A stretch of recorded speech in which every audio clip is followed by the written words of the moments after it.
कि road safety month, जैसे कि हमारे एक कार रैली के दौरान ARTO खादिम साहब ने बोला था, ये माह सियाम की तरह है। माह सियाम की तरह जिस तरह हम अपनी रूहों को शुद्धिकरण करते हैं, उसी तरह इस दौरान इस महीने में रोड से रिलेटेड जितने में हम में खामियां वो सारा कमी करने की हमने कोशिश करना है। इस सेमिनारों के जरिए कोई कमी पेशी रहा तो उनको हम याद दहानी करने जाता है। रोड सेफ्टी इतना इंपॉर्टेंट है कि ह्यूमन बींग्स ही नहीं बल्कि जितने भी नबाता चबाता चरंदे परंदे रोड पे चलने वाले चार पाई, उसको भी हमने बचा बचा के हम चलाते भी है और चलाना भी चाहिए। ये रोड सेफ्टी के अंदर आ जाता है। उसके बाद आपको चलाने के लिए आपको एक लाइसेंस चाहिए। उस लाइसेंस के साथ आपके पास सारा डॉक्यूमेंट्स तैयार हो और आपकी गाड़ी कंडीशन में हो कि आप कितना दूर तक सफर पे जा सकते हो। जाने से पहले क्या क्या आपको, जिस तरह हम दुआ से शुरू करते हैं उसी तरह आपका सीट बेल्ट से शुरू करना, ये सारी चीजें हम बात बताते हैं। तो हम ज्यादा आगे हमारे मुकर्रर इन्हीं चीजों पे आपको फोकस करेंगे। इसके अलावा हमारे SP साहब हमारे बीच आज तफसील से आप लोगों को रोड सेफ्टी मंथ के बारे में जानकारी देंगे।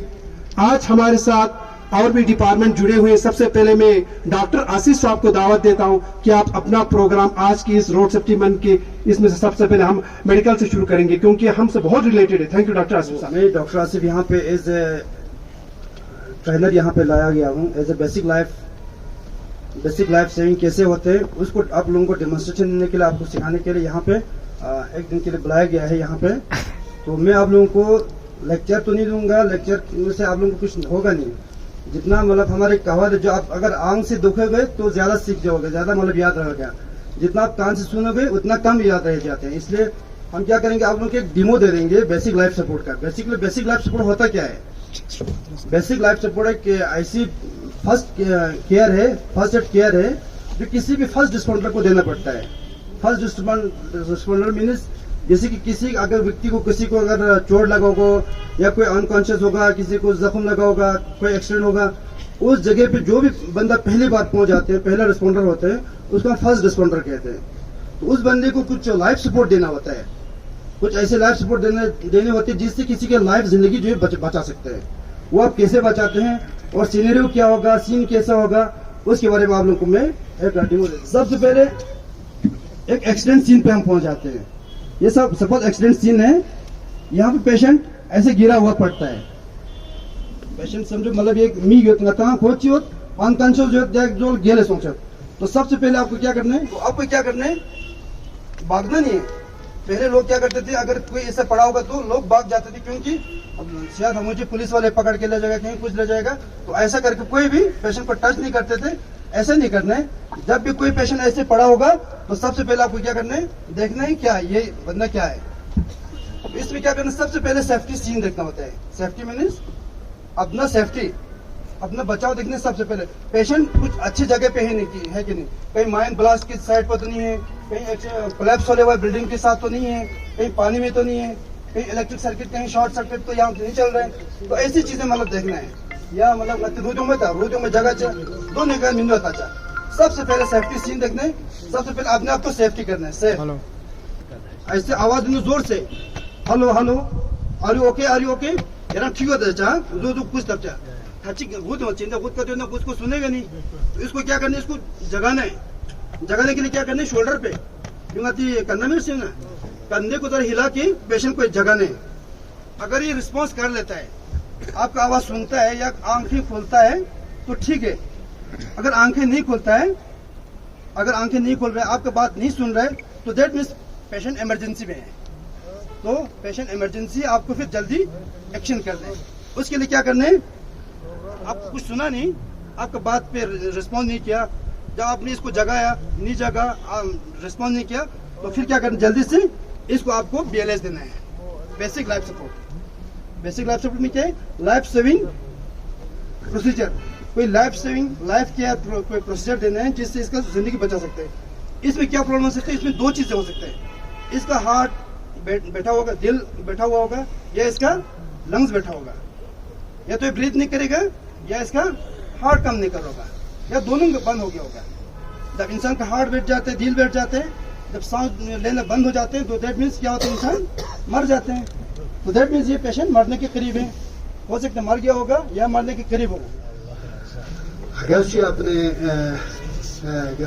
गाड़ी या अपने रोज़गार कमाने की होती है, लेकिन कहीं न कहीं कौम की खिदमत में, कौम के तरक्की में इनका योगदान है। उन सबको दिल के अमीर गहराइयों से अस्सलाम वालेकुम रहमतुल्लाहि व बरकातहू। और सबसे पहले मैं आज के इस मौके पर ऐसा एक प्लेटफॉर्म दे दिया जिसके लिए मैं जनाब मंजूर साहब DSP साहब का तहे दिल से शुक्रगुजार हूँ। मैं JK बैंक की तरफ से आप लोग मुझे बहुत सारे पहचानते हैं और बहुत सारे पहचानते नहीं भी हैं, और मैंने 37 साल प्लस JK बैंक में सर्विस की है। जहाँ तक हो सके हमने ज़्यादा से ज़्यादा इन उस्ताद हजरात का खिदमत करने की असहद कोशिश की है, और कमी पेशी रही होगी तो मुझे उम्मीद है कि ये लोग हमें, मैं JK बैंक की तरफ से रिप्रेजेंट कर रहा हूँ, यानी कि JK बैंक को आप माफ़ करेंगे, उसके लिए हम माज़रत ख़्वाह हैं आपकी।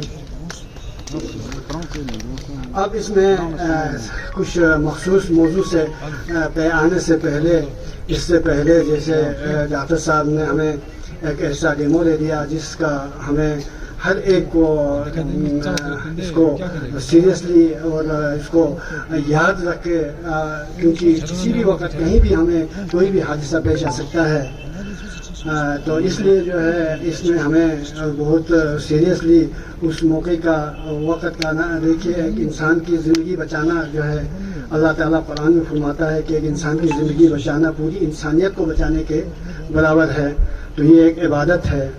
रही आप लोगों की खिदमत भी एक इबादत है। मेरा मानना ये है कि हर कोई आदमी कोई छोटा नहीं होता, कोई बड़ा नहीं होता है, उसका काम उसका इबादत है, उसका काम बड़ा होता है। उसमें वो उस काम को जो वो कहता है, अगर वो अल्लाह की रजामंदी के लिए और खिदमत खल्क़ के जज्बे से करें तो वही उसका इबादत है। मेरा मानना ये है कि सिर्फ नमाज पढ़ना या रोज़ा रखना इबादत नहीं है, बल्कि खिदमत खल्क़ करना सबसे बड़ी इबादत है। मेरा ये मानना है। मैं यहाँ पे मौका मिला तो मैं आप लोगों को ये चंद लफ्ज़ गुज़ार कर रहा हूँ, आप मुझे माफ़ फरमाएंगे इंशाअल्लाह। रही JK बैंक की बात, तो JK bank family, JK bank आपकी खिदमत के लिए हम वक्त आपके साथ खड़े हैं हर जगह और हर वक्त, और इंशाअल्लाह मैं उम्मीद करता हूँ कि हमारे करगिल यूटी के अंदर, लद्दाख के अंदर अगर गाँव में, गाँव लेवल पर, मोहल्ला लेवल पर अगर किसी इंस्टीट्यूशन ने, फाइनेंशियल इंस्टीट्यूशन ने, किसी बैंक ने काम किया है तो वो JK बैंक है। आप अच्छी तरह से JK बैंक के साथ फेमिलियर है आप लोग, और आप JK बैंक के साथ एक अपनायत रखते हैं, और आप दिल से JK बैंक के साथ एक रिश्ता रखते हैं। उसके लिए मैं आपको सल्यूट करता हूँ, आपको सलाम करता हूँ। लोन लेना, लोन देना, ये तो बैंक डिपॉजिट लेना और लोन देना, ये बैंक के जो है उसमें बिजनेस में है। तो अब बैंक को देना है, लोन देना ही देना है। लेकिन आप लोगों से ये गुजारिश है कि मुझे उम्मीद है मेरे पास इस वक्त बहुत सारे ऐसे मिसाल हैं जिन्होंने एक दफ़ा एक गाड़ी लोन पे ले लिया और इस वक्त अपने 8-10 गाड़ियां जो है वो चला रहे हैं टैक्सी स्टैंड के अंदर। ऐसे मिसाल है। उसमें से एक मुझे जहाँ तक याद है तम जिसका सागर है, सागर इंटरप्राइज के कहीं गाड़ियां चलते हैं। इसी तरह से बहुत सारों ने लोन लेके गाड़ी ले लिया। आप लोन लेने को आप डरते हैं, आप डरिए मत। हाँ, डरिए आप ये कि लोन चुकाने के लिए लोन आपको ले लिया, लेकिन साथ में चुकाना भी है। उसके लिए आपको मेहनत करनी है और आपको जो है वो अपनी जगह पर आपको ये कर लेना है। तो लोन कोई बुरी चीज़ नहीं है। एक गाड़ी लोन पे लेके और 10-10 गाड़ियां चला रहे हैं इस वक्त, चाहे वो बस हो, चाहे वो ट्रक हो, यानी कि हर इसमें सेगमेंट में आपके टेम्पो ट्रेवलर्स में हो, चाहे मंसूर साहब हमारे यहाँ नेशनल इंश्योरेंस लद्दाख में, तो अपने इंश्योरेंस के बारे में आप लोग को बताएंगे। Thank you. अस्सलाम वालेकुम एंजुले। मैं आज यहाँ पे नेशनल इंश्योरेंस की तरफ से अब कुछ बोलने के लिए आया हूँ, ताकि अब जब भी नए गाड़ी खरीदते हो सबसे पहले आप फोन करते हो RTO को मेरा कागज बना दो। इंश्योरेंस के बारे में कोई नहीं सोचता है पहले। और आप जब भी सिनर से निकलोगे तो आप 6-7 सवारी लेके आओगे, लेकिन आपके गाड़ी का इंश्योरेंस नहीं होगा। इनकेस अगर रास्ते में कोई मिस हैपनिंग होता है तो आप क्या करोगे? 20 लाख की गाड़ी खरीदी, वो भी गया, लोग मार गए, वो भी चला गया, इंश्योरेंस नहीं है, सब कुछ हो गया। सबसे जो मेन डॉक्यूमेंट गाड़ियों का है वो इंश्योरेंस है। आपके गाड़ियों का इंश्योरेंस होना बहुत ज़रूरी है। पहले क्या होता था, यहाँ पे एक ऑफिस होता था, आपको साइन करके बोलते थे कि हफ्ते के बाद आ जाएगा कागज, लेकिन वो कागज आता नहीं था, एक साल हो जाता था, अब क्या इंश्योरेंस फिट भी होता था। आजकल वो सिस्टम नहीं है, आपके नए नए ऐप्स है, policy.com है, पॉलिसी बाजार, उस पर आप टाइप कीजिए, वहीं पे आपको 10 मिनट के अंदर आपका इंश्योरेंस आ जाएगा। कहीं जाने की जरूरत नहीं है आपको। अगर कोई भी डिफिकल्टी हो, हमें आप फोन कर सकते हैं, आपको गाड़ी के इंश्योरेंस जब भी हो, जैसे भी हो, क्लेम्स हो, हम सेटल करने में आपकी मदद करेंगे। बाकी और ज्यादा कुछ ना करते हुए थैंक यू। इंसान की जिंदगी को जिया, जान को जिया नहीं होने देने के लिए अगर आप बच जाते इंश्योरेंस करने से, कार खैर भी हम दूसरे के लिए भी मतलब ये काम आएगा। इंश्योरेंस में सब कुछ कवर होता है। अब इंश्योरेंस के कितने पार्ट है, इसमें हम बोलते रहेंगे तो third party, second party, first party, इसमें लंबा चौड़ा हो जाएगा। हमारे नेक्स्ट किसी प्रोग्राम में बताएंगे। मैं पहले ही आप लोगों को पहले सेमिनार में बताया दिया था कि डॉक्यूमेंट्स हमारे बिलखुसूस इंश्योरेंस, फॉरेन में अगर गाड़ी निकालते हो, अभी मुझे मंसूर साहब बता रहा था, आपका इंश्योरेंस पहले बनाना है। अगर 2 लाख की गाड़ी है तो 4 लाख की इंश्योरेंस बनाना है। चेकिंग ऑफिसर बाहर होगा तो आरसी नहीं देखेगा, पहले आपका इंश्योरेंस चेक करेंगे। तो फायदा आपको नहीं तो दूसरे को हो रहा है, कार खैर हो रहा है, सवाब जारिया हो रहा है। Thank you. इसके बाद में बस यूनियन का बाबू का अब्दुल्ला, आप इधर आएंगे तो आप अपना प्रॉब्लम्स भी बताएंगे, साथ साथ लोगों को मेरे तरफ से अस्सलाम वालेकुम। सर, हमारा मेन मुद्दा यही है सर, जो हमारा मेन ट्रैफिक का वो रहता है सर, बाज़ यूनियन के पास वही वहाँ पर ट्रैफिक का ज़्यादा समस्या रहता है सर। लिहाजा वहाँ पे हमारा ट्रैफिक का एक जवान वहाँ पे तैनात कर सकते हैं। और हमारा एक मेन मुद्दा यही है सर, जो हमारा यूनियन का बाज़ यूनियन के स्टैंड को हफ्ते में 2 बार मेंटेनेंस होना चाहिए सर। हफ्ते में 1 बार करता है सर, बिल्कुल इसके बाद बिल्कुल आता नहीं सर। लिहाजा वहाँ से हमारा जो कंडीशन है वहाँ से पता चलता है सर, जो वहाँ से ट्रेवल होता है सर, हमारा ज़्यादा यही हमारा पॉइंट था सर। वस्सलामु अलैकुम व रहमतुल्लाहि व बरकातहू। एसएसपी ट्रैफिक जनाब मुजीबुर रहमान साहब, हमारा डीवाईएसपी ट्रैफिक जनाब मंजूर हुसैन साहब, एआईटीओ कारगिल जनाब खादिम हुसैन साहब, और हमारे डॉक्टर आसिफ हुसैन साहब, और हमारे बैंक मैनेजर जनाब हुसैन साहब, और यहाँ पे जितने भी पुलिस के अधिकारी और मीडिया हजरात और मेरे प्यारे ड्राइवर साहिबान, सलाम अलैकुम, जुले नमस्कार।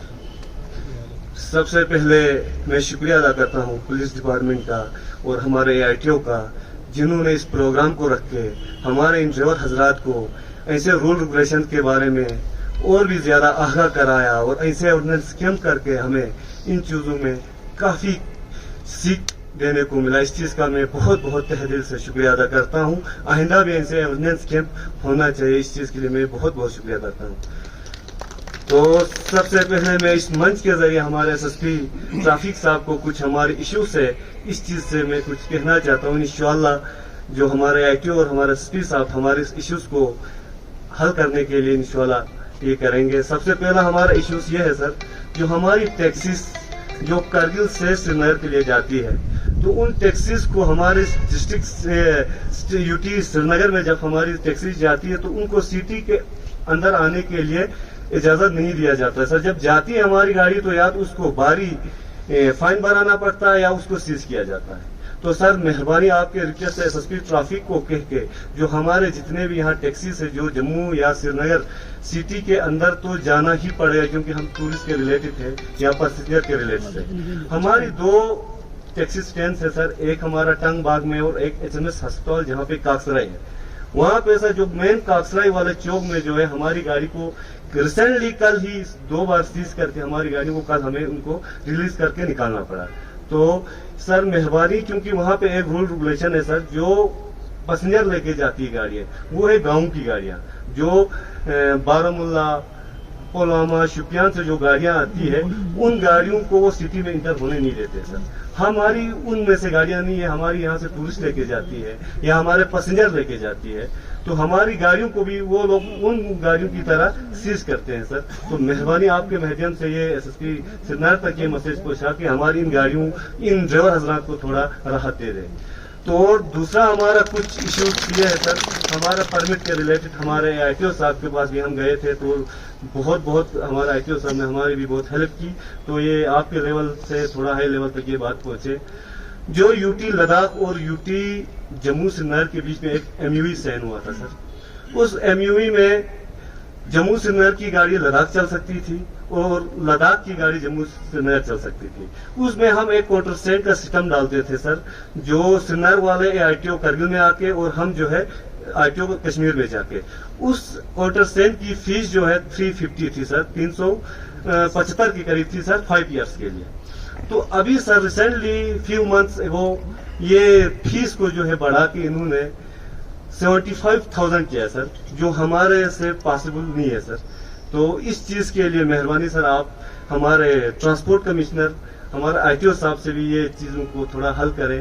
तो हमारा मेन जो हम छोटे इसमें है सर, ये 75,000 हमसे हो नहीं सकता है, इस फीस को थोड़ा मेहरबानी आप कम करें, क्योंकि हमारी जितनी भी जो करगिल की टैक्सीज है वो ज्यादा हमारा जम्मू श्रीनगर यूटी के साथ कंबाइन है सर, तो वहाँ हमारा ज्यादा आना जाना रहता है। तो इस चीज को भी थोड़ा हल करें। और रही हमारी बाकी जो हमारे यहाँ पे होता है एविडेंस, उस चीज के लिए भी मैं शुक्रिया सर, और बाकी ज्यादा वक्त न लेते हुए आपका तहे दिल से शुक्रिया करता हूँ। ये लोग जब टैक्सी लेकर यहाँ से ले कारगिल श्रीनगर जम्मू वगैरह जो पैसेंजर्स या टूरिस्ट लेके चलते हैं सर, इनको जहाँ भी ब्रेक करना होता है सर, जैसे कि स्नीमो, खलसे, वाखा, द्रास, सोनामार्ग में इन्होंने प्रॉब्लम नहीं बोला सर। आगे चलकर वॉशरूम का बड़ा मसला आता है सर, उसमें लेडीज भी होते हैं, इंडियन टूरिस्ट भी होता है, फॉरेन टूरिस्ट भी होता है, डिफिकेशन ओपन बहुत मसला रह जाता है सर। आज की तारीख में कोई करने में एक बार ह्यूमन टेंडेंसी है सर, प्रॉब्लम्स रहती है। और रेगुलर चेकिंग इनको होता है सर हर जगह पे। तो इन्होंने किसी ने बैंकॉक का मिसाल दिया सर, वहाँ पे इतना नहीं होता है, थाईलैंड में नहीं होता है, और इंडिया का कोई सिटी लिया जितना करगिल लद्दाख में हो रहा है। थोड़ा ट्रैफिक चेकिंग कम के लिए भी रिक्वेस्ट कर रहे हैं सर। एक हमारा नाइब सरपंच सर सप्पा से आया हुआ है, इन्हीं से रिलेटेड है सर, तो इसको कम करने के लिए आपको दरख्वास्त कर रहे हैं सर, कम से कम चेकिंग हो जाए गाड़ियों की। तो मोहतरम क्या बोलना चाहते थे वो तो अलग बात सर, चेकिंग से मुराद हम किसी को तंग करने का वो नहीं था। अगर आपके डॉक्यूमेंट्स मुकम्मल है, आपका सब कुछ ठीक है, सीट बेल्ट लगी हुई है, इंश्योरेंस है, ड्राइविंग लाइसेंस है, गाड़ी की कंडीशन ठीक है, उसके बाद अगर हमारी तरफ से कोई चालान हो जाता है तो हम गुनाहगार है। अदरवाइज यही महीना शुद्धिकरण की जो मैंने बात की, इन्हीं चीजों को फोकस करने, अगर हम सही रास्ते पे हम चल रहे, हम सब, मैं भी इंक्लूड, मैं भी गाड़ी चलाता हूँ, अगर मैं सही नहीं हूँ तो प्रॉब्लम्स तो कहीं ना कहीं, इनको दूर करने के लिए ही महीना चल रहा है। और वॉशरूम के लिए यहाँ एक टैक्सी स्टैंड, ओमनी स्टैंड में एक सर वो अभी ऐसे ही पड़ा हुआ है सर, एक DPR बना था, उसके बावजूद वो नहीं बनाए, कुछ लोकल्स का उसमें मुदाखला था सर, तो वहाँ भी ओपन डिफिकेशन की वजह से लोगों को प्रॉब्लम है। ट्रक यूनियन वाले बोल रहे हैं सर, इनको दिन के टाइम पे राशन लेके अगर द्रास जाना होता है तो इनको हैवी गाड़ी को परमिट किया जाए, अदरवाइज यहाँ बाईपास से चला जाता है। और जो गोम्बा करगिल और टाउन एरिया में जो राशन आती है उसके लिए परमिट दिया हुआ है सर, जो बाकी दूर जाने के लिए यहाँ से चलते सर। तो मैं ज्यादा वक्त नहीं लेते हुए मैं ARTO खादिम साहब को दावत देता हूँ कि अपने तासुरात। SSP ट्रैफिक ड्यूटी लद्दाख जनाब मुजीबुर रहमान साहब, DYSP मंजूर साहब, हुसैन साहब manager lead bank, doctor Asif साहब, प्रेस क्लब के प्रेसिडेंट जनाब हुसैन खानू साहब, तमाम यहाँ पे आए हुए प्रेसिडेंट साहिबान मुख्तलिफ ऑर्गेनाइजेशन और ट्रांसपोर्ट एसोसिएशन के,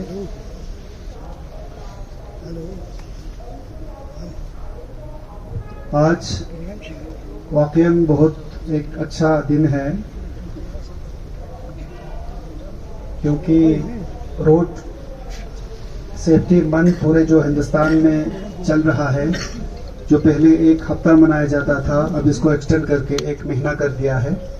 तो इस सिलसिले में एक यहाँ पे प्रोग्राम का इनेकाद किया है हमारे ट्रैफिक पुलिस के द्वारा।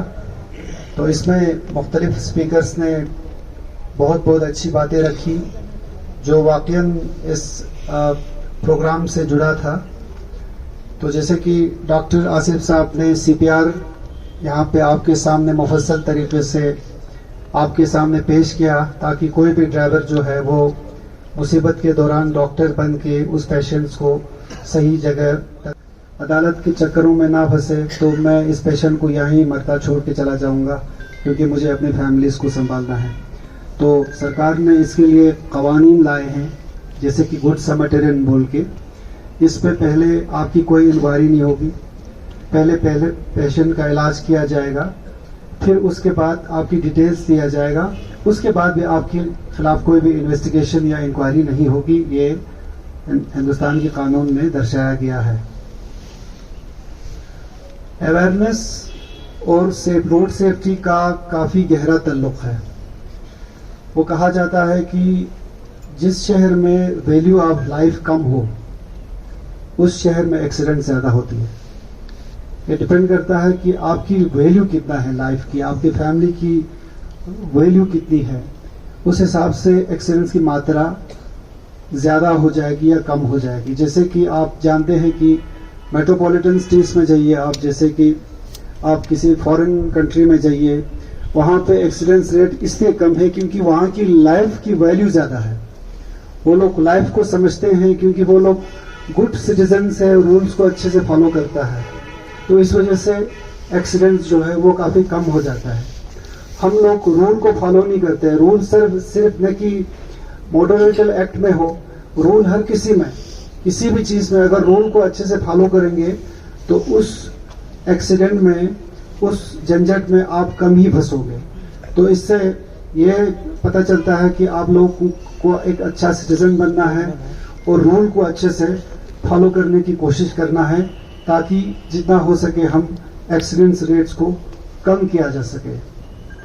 ये एक आम कॉन्सेप्ट है कि मोबाइल फोन को इस्तेमाल करने से एक्सीडेंट नहीं होती है। करगिल में मैंने मैक्सिमम लोगों से सुना और मुझे खुद भी बताते हैं ऑफिस में जो एंटर छोड़ना सुनने दुख पर जो नाज ना मोबाइल न्यूज नहीं सिकस पर रहता छात मगर नाज सुना सुनना में दुख ना एक्सीडेंट आम छात। ऐसा गलतफहमी में आप मत रहो क्योंकि ये बताया गया है और इस पे इंक्वायरी भी हो गया है। अगर 5 मिनट के लिए आपकी नजर जो है रोड से हट जाती है, 60 स्पीड में आपकी व्हीकल होगी, तो ये एक फुटबॉल ग्राउंड को कवर करने के बराबर है। एक फुटबॉल ग्राउंड है उसको कवर करने के बराबर है। तो ब्लाइंड फोल्डेड एक पिकपट्टी तांस से फुटबॉल ग्राउंड से क्रॉस में बराबर इंसो अगर 5 सेकंड के लिए आप डिस्ट्रक्ट हो जाते हो तो उसी दौरान आपके सामने कोई जानवर, कोई आदमी कुछ भी आए तो आपको उस बारे में कोई होश नहीं रहता है। तो इसीलिए सिर्फ मोबाइल फोन ही नहीं बल्कि कोई भी डिस्ट्रक्शन, कोई खाना खाते हुए गाड़ी चलाते हुए देखा, कचीज खाया मोमो खुरे होंदु, कचीज बिस्किट से होंदु, मोबाइल फोन खुरे होंदु, मतलब नटशल में सारा काम वो चलाते, गाड़ी चलाते ही करते हैं। तो इसलिए मैं ये रिक्वेस्ट करता हूँ कि मेन चीज है पर्पस डिस्ट्रक्शन की। हमको मोमो खाने से एतराज नहीं है, हमको आपकी मोबाइल फोन से बात करने में एतराज नहीं है, मगर हमको एतराज है तो आप गाड़ी चलाते चलाते ये सब काम क्यों कर रहे हैं उस पर एतराज है। गाड़ी आप साइड में करा दीजिए, अच्छे से बात कीजिए, अपने से खाना खा लीजिए, फिर उसके बाद गाड़ी चलाइए। ये तरीका है गाड़ी चलाने का क्योंकि आपके ऊपर बहुत सारे जान का दारमदार है। तो जैसे कि रोड साइनेज का कॉन्सेप्ट करगिल में बहुत कम है। ये रोड साइनेज की कॉन्सेप्ट जो है वो इसलिए कम है क्योंकि यहाँ की रोड्स जो है प्रॉपरली डिमार्केटेड नहीं है और प्रॉपरली डिजाइन नहीं है। जैसे कि आप कहीं और मेट्रोपॉलिटन सिटीज में जाओगे, दिल्ली, बॉम्बे, चंडीगढ़ जाओगे, वहां पे जिन आदमियों को रोड साइनेज की लैंग्वेज की पता नहीं है वो समझो अनपढ़ है। वो वहां पे किसी भी ट्रैफिक को फॉलो नहीं कर पाओगे, लेफ्ट कहाँ से जाना है, स्टॉप कहाँ है, राइट टर्न कैसे करना है। तो इसीलिए किसी भी स्क्रिप्ट को पढ़ने के लिए, कोई भी लैंग्वेज को पढ़ने के लिए एक स्क्रिप्ट होता है, मगर रोड्स पे चलना है तो आप रोड लैंग्वेज को समझिए। अगर सिर्फ करगिल तक महदूद नहीं, जो हम ड्राइविंग लाइसेंस आपको फराहम करते हैं हमारे ऑफिस से, this is not limited to the Kargil only, ये पूरे हिंदुस्तान में चलाने के लिए आपको परमिशन देता है। इवन इसकी बेसिस पे आप ओवरसीज में गाड़ी चला सकते हैं। इससे पहले मैं साहब को दावत दूं, यहाँ से छूट गया था, ट्रक यूनियन की प्रेसिडेंट में काबिलाल को दावत देता हूँ कि अपना ज़रीन ख्यालात मुख्तसर तरीके से अख्तिताम कीजिए क्योंकि नमाज का टाइम भी आ गया है। Thank you. लेट हो रहा है तो माफ करें। तो जनाब अली, आज का जो हमारा प्रोग्राम है इसके बारे में मैं थोड़ा सा 2-4 बातें बताता हूँ क्योंकि टाइम की बहुत कमी है। जो हमारा अवेयरनेस कैंप जो चल रहा है ट्रैफिक अवेयरनेस मंथ, तो इस बारे में हमारे ड्राइवरों को जो प्रोग्राम और जो इसके बारे में पता चला है, तो मैं इसके लिए ट्रैफिक एसपी और डीएसपी ट्रैफिक और आरटीओ साहब का तहे दिल से शुक्रिया अदा करता हूँ कि ऐसे प्रोग्राम जब तक नहीं होंगे हमारे ऐसे इलाके में इन ड्राइवरों को इन चीज़ों का पता नहीं चलता है। क्योंकि एक कटअप इलाका है सर, जो 6 महीने दुनिया के हर इलाके से कटा रहता था, तो इस बारे में ऐसे प्रोग्राम बहुत कम होते। तो इस साल 1 महीने का जो प्रोग्राम चला, इसमें बहुत ही अच्छा प्रोग्राम हुआ, हमारे ड्राइवरों को बहुत कुछ सीखने को मिला। तो मैं ड्राइवर हजरात से भी, अपने जितने भी ड्राइवर हजरात है, चाहे बस वाला हो, चाहे टैक्सी वाला हो, चाहे ट्रक वाला हो, इनसे ये गुजारिश करूंगा कि जितने भी आप लोगों ने आज इधर सीखा है, और इंशाल्लाह आगे भी हमारे भी 2-3 दिन के प्रोग्राम बचे हैं, 1 तारीख, 2 तारीख, 3 तारीख, उसमें भी ज्यादा से ज्यादा हिस्सा लेके इन सब चीजों का फायदा लेने की कोशिश करें। क्योंकि आज डिजिटल जमाना है, हम दुनिया के कोने कोने में जा रहे हैं। हमारे ड्राइवरों के पास नेशनल परमिट वाला है, ऑल इंडिया परमिट वाले हैं, वो दुनिया के कोने में जाते हैं। तो ऐसे प्रोग्राम में उस चीज का देखना बहुत जरूरी है, क्योंकि कहीं क्रॉसिंग पे जाना है, कहीं रेड बत्ती को देखना है, लेफ्ट जाना है, राइट जाना है, तो हम ऐसे ही चलेंगे कारगिल की तरह, तो बहुत ही मुश्किल है। तो मैं जनाब एसएसपी साहब, डीएसपी साहब और आरटीओ साहब का तहे दिल से शुक्रिया अदा करता हूं कि मेरे से पहले हमारे बस वाले और टैक्सी वालों ने बताया कि हमारे कुछ प्रॉब्लम्स तो है।